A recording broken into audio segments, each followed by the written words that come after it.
শেখ হাসিনা নিজের যদি কোনো দেশ থাকে, নিজের কোনো ভূখণ্ড থাকে, সেখানে গিয়ে ভারতের এই স্বার্থ রক্ষা করুক, কিন্তু বাংলাদেশের ভূখণ্ডে ভারতের স্বার্থ রক্ষা করতে দেওয়া যাবে না। ক্লিয়ার কাট কথা, সোজা কথা, কথা সাপ। এর বিরুদ্ধে আমাদের আন্দোলন করতে হবে। সাংস্কৃতিক অবস্থা কি? আজকে ভারতের গোটা চ্যানেলগুলি আমাদের দেশ চাপিয়ে দিয়েছে, অথচ বাংলাদেশে একটা চ্যানেল সেখানে চলবে না। লজ্জার বিষয়। গোলামির তো একটা শেষ সীমা থাকা চাই, নত জানুর তো একটা শেষ সীমা থাকা চাই। এই পর্যন্ত নত জানু হব। ওই আমাদের ছোটবেলার কথা ছিল যে ওস্তাদ বলছে চ্যাগা চ্যাগা চ্যাগা, বলে স্যার ওস্তাদ আর তো চ্যাগা নেই, আমাদের আর নতজন হওয়ার জায়গাই তো নেই, নতজন হব কিভাবে? আজকে দেখছেন নেপালে একজনকে হত্যা করার কারণে 48 ঘন্টার মধ্যে নেপালের দাবি করছে এর বিচার করো। গোটা ভারতের সমস্ত রাজনৈতিক লিডাররা পর্যন্ত হিমশিম খেয়ে গেছে, সেখানে তারা ক্ষমা চেতে বাধ্য হয়েছে। পুরো নেপাল আলাদা হয়ে গেছে, আলাদা মানচিত্র করছে। কিন্তু আমাদের অবস্থাটা কি?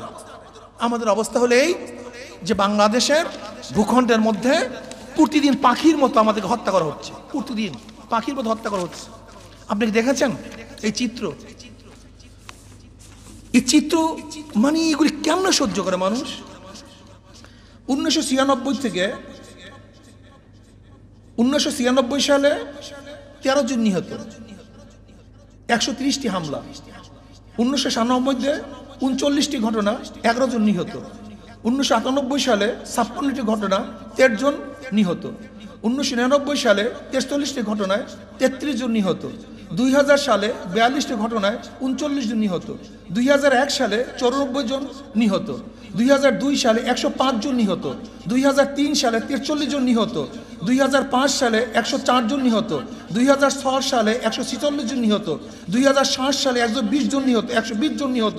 2008 সালে 62 জন নিহত, 62 জন নিহত। 2009 সালে 96 জন নিহত। 2010 সালে বিএসএফ এর 74 জন বাংলাদেশি হত্যা করেছে। 2011 সালে হত্যা শিকার হয়েছে 31 জন। 2012 সালে হত্যা শিকার হয়েছে 38 জন। 2013 সালে হত্যা শিকার হয়েছে 29 জন। 2014 সালে হত্যা হয়েছে 33 জনকে। 2015 সালে বিএসএফ হত্যা করেছে 45 জনকে। এরপরে আসেন 2019 সালে সীমান্তে 43 জন বাংলাদেশি নিহত হয়েছে, 37 জন। এরপর 2018 সালে নিহত হয়েছে 14 জন। 2017 সালে 24 জন। এরকম হাজার হাজার আমাদের সন্তানদেরকে বিএসএফ পাখির মতো গুলি করে হত্যা করে, কুকুরের চেয়েও কম দামি হিসেবে হত্যা করছে। অথচ আমাদের আগেকার বক্তাকে বলে গেছেন যে যেই দিন নেপালে হত্যা করা হয়েছে সেই দিন শুনছি পাকিস্তানের ভূখণ্ডে পাকিস্তানিদেরকে একজনকে হত্যা করছে ভারত।